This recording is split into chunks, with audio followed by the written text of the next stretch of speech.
Hi everyone, thank you for joining me today. This demonstration should take about like 30 minutes. And here you go, the company data archive. Archiving and using CDA is a fairly simple concept. You will transfer and remove data from your production company and store it in an archive company.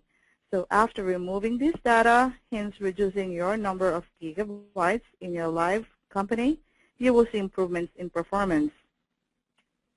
Right, Company Data Archive, the benefits. First of all, Company Data Archive will reduce the clutter in your inquiries and reports in Dynamics Great Plains. Even though you can put date ranges on a lot of reports in JP, you can still end up with a lot of noise, restricting you from viewing the useful data. CDA gets rid of the clutter and allows you to make faster decisions and better ones at that. Hand in hand with CDA reducing clutter, it increases performances in lookups, reports, and inquiry windows. If SQL has to scan through millions and millions of rows and temporary tables it generates, it can take some time. CDA will take a table with, say, 2 or 3 million rows, and it will going to cut it down to a few thousand. These are the areas we see the performance improvements in GP after the archive. Dynamics upgrades. If you have large database in your live company, it will take some time to upgrade. If you archive before you upgrade in turn, shrinking that live database, the upgrade will go faster. Then you can upgrade the archive data at your leisure. Lastly, as your database gets very big, it takes a lot of disk space. That takes SQL longer and longer to back up the data and longer to restore it. CDA makes the live company much smaller, taking up less disk space, and you can move the archive company into a drive that is running on less optimal hardware, leaving the live company to your higher performing hardware. What does CDA do? The archive company is just another regular company in Dynamics Great Plains using the same Dynamics utilities when you create it. You can do anything in it you would do in the live company.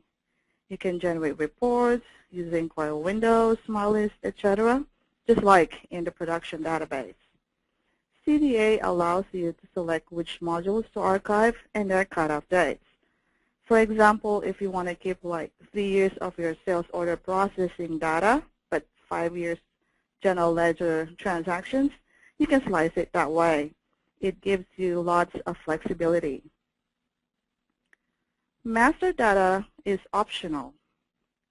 Master data is anything in GP that is under the cards or setup menus, like your credit cards, shipping methods, tax details, your core data or creditor information. They are not changing near as much as the transactional data, so rather than keep copying them across when you do an archive, we make it optional so it doesn't take out much more time. We also have the pause and resume capability. The archive process can take some time. So when archiving a large block of data, say overnight or over the weekend, then comes Monday morning and it hasn't finished yet. So you can pause the archiving process and resume regular business activity, then resume later that evening or the next weekend during your off-peak hours. It lets you nibble away at it over a period of time. In addition to that, CDA also allows you to archive even your third-party or custom tables. You do have the option to archive other user-defined tables as part of the master data process. This is useful if you want to archive master data that belongs to modules not listed or if you have your own tables. To use this, you just need to know the SQL table names to archive, so this is actually not for the casual users. The tables need to exist in both companies, so for a new archive, you will need to create them in an archive company prior to doing the archive. It only allows you to transfer and not remove any of the tables. Finally, CDA will only archive historical or fully applied data, not pulling anything out of the open tables or applied tables. This is just the historical tables.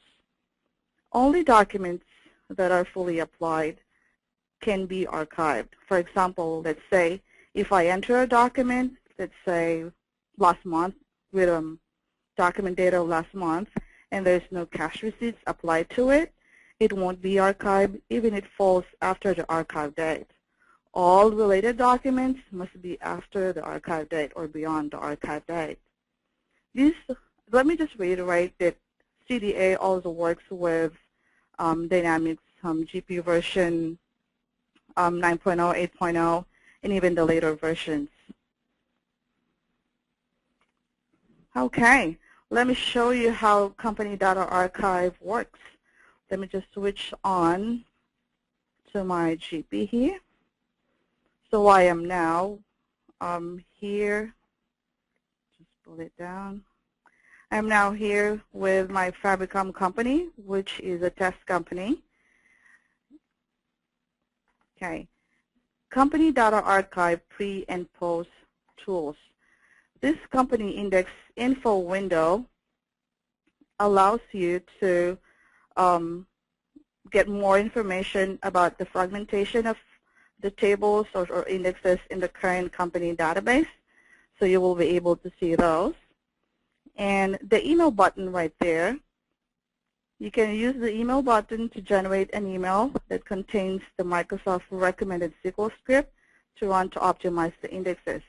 So better yet, you would want to email this to your IT person so that he would know what needs to be done before archiving the live data to your archive company.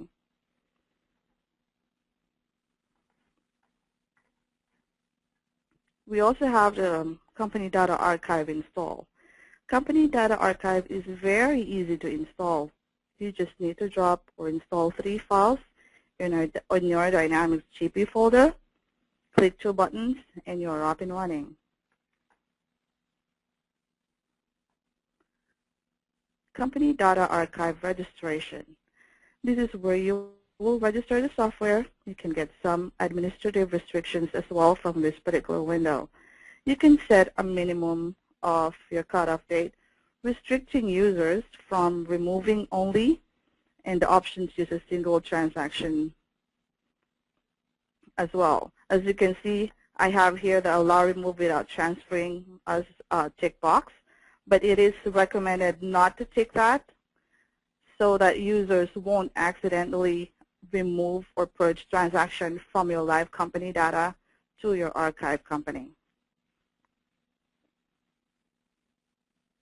All right, let's go to the main window, which is the archive company data. At the top, there's the destination company, where is the data going, and we have here the originating company name, where the data coming from. So I would choose, let's say, Fabricom there. Oh, sorry, I have to. As you can see here, cannot archive the existing company because I am still logged on to the live company database, so I need to switch it. So I need to switch to my archive company because this is where you need to archive your transactional data and all the settings that you would want to transfer. Okay, so I'm on my Fabricom archive. I just need to go back to that window. Okay, right from here, this is where you would want to select where you would want to need to copy the database or the information from. And you also have the archive date right there. So I'll probably just choose 31. Okay.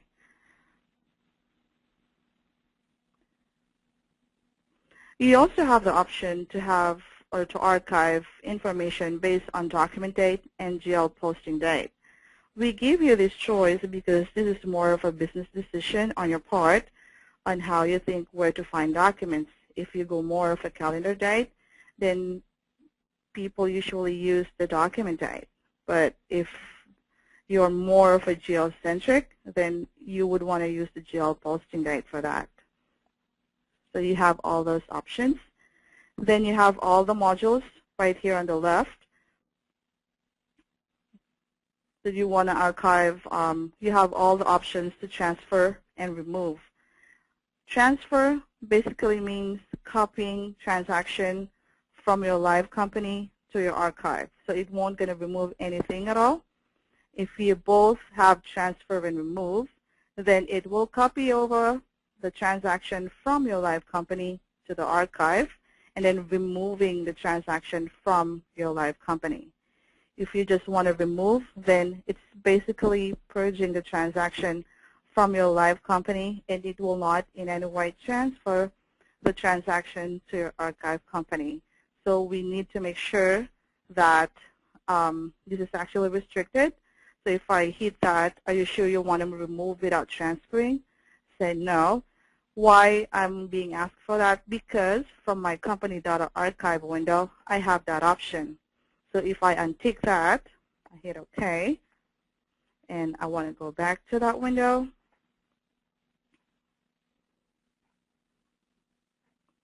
I need to refresh. I want to go back to that window.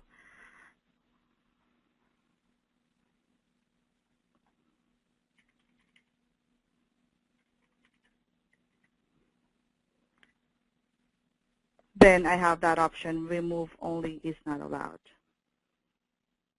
Okay. And also, you have the transfer master data tick box as one of the options, and the transfer user-defined tables.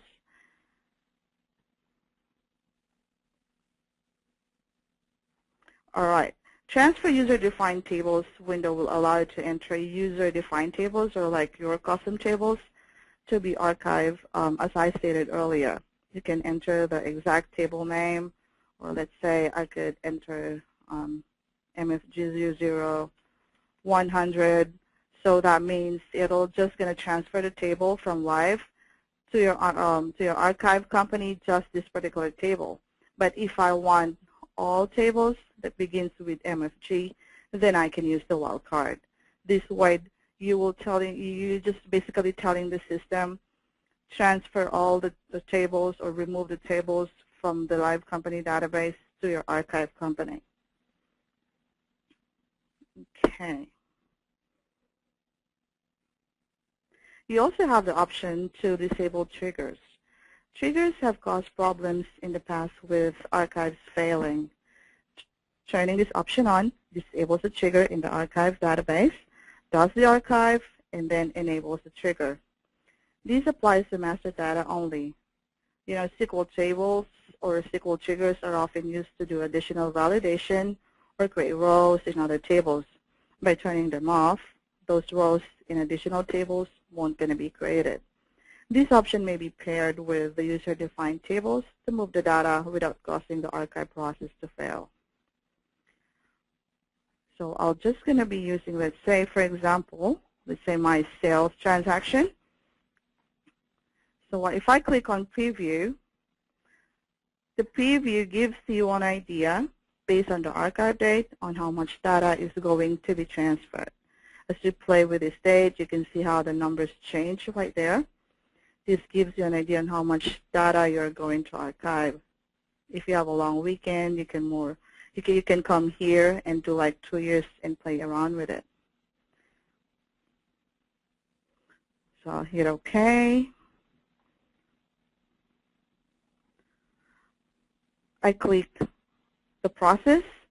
Okay, the first box that comes up is a reminder saying backups must be completed before the archive process continues. Have all proper backups been completed?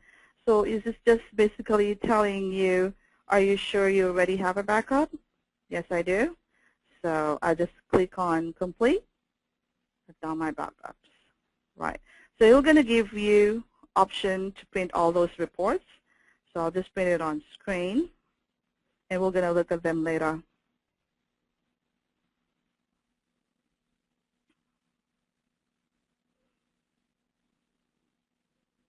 Off the archive goes. So you have the option to pause and resume right there. I'll just need to wait for this. So you have the option to pause right there. Resume.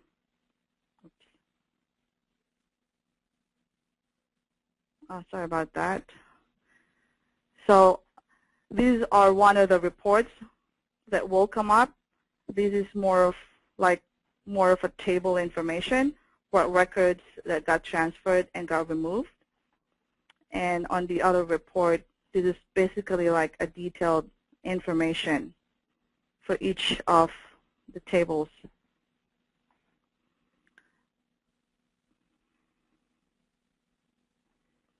Okay, going back on that company data archive. So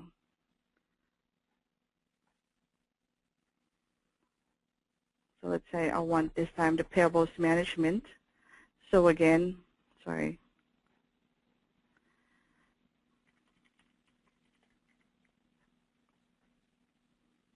Again, these are the transactions that were going to be transferred. And I hit process. Again, there's the backup, warning message, hit complete. And these are the report again.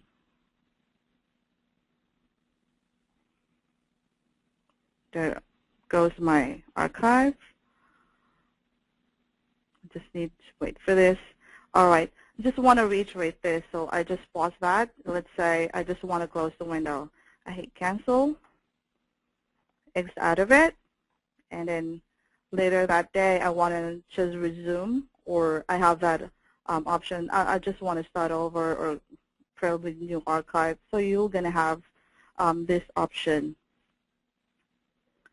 So if I will continue, if I want to start over, or create a new archive for that matter. Okay, so let's say if I want to continue, again, I'm going to get that message, hit complete. Again, you're going to go through that report messages and windows. So there you go. These are the transactions that got archived or transferred to my archive company.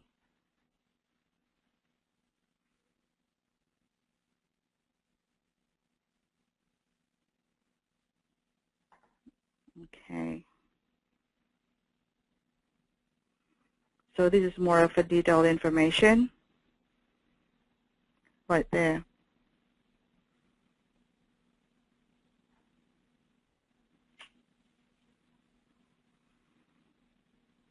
So you would want to keep those reports for record purposes. Okay.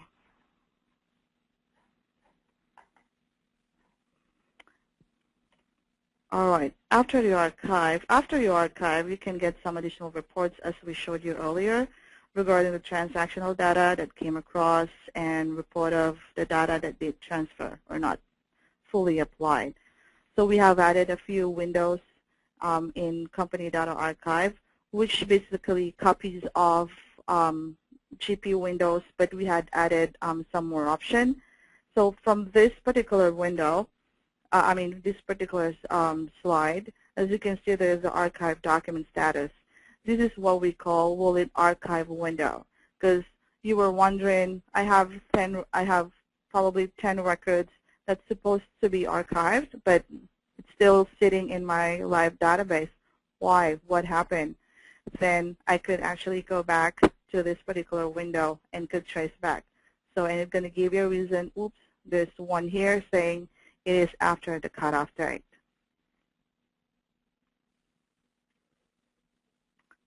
This window is not actually a GP window, but this is a CDA. And also, you can also do a payables cross-company inquiry. Same with receivables transaction inquiry. So I'll show you that quickly.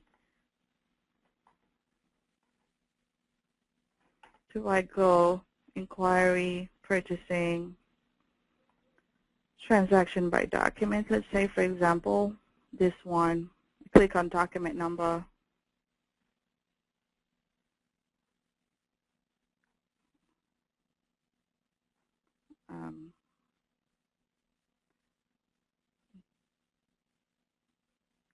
you will be able to see that information from this window with the additional will document archive. There you go. So it'll gonna give you all these options. No, it won't archive. Why? And there's the reason behind. Okay. All right. So yeah, SQL Server maintenance, it gets an asterisk because a lot of SQL Server maintenance happens fairly automatically. They are typically scheduled once a month for maintenance or 3 months. Once you complete an archive, you have drastically changed the contents of your database.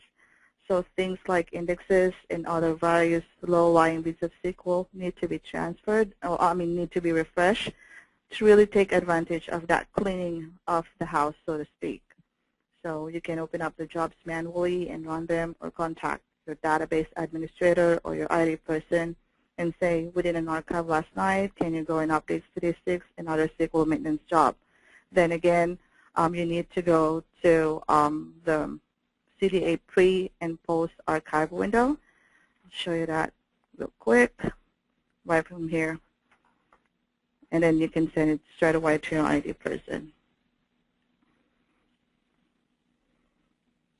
All right, so this is the end of the webinar for Company Data Archive. Thanks for joining me today.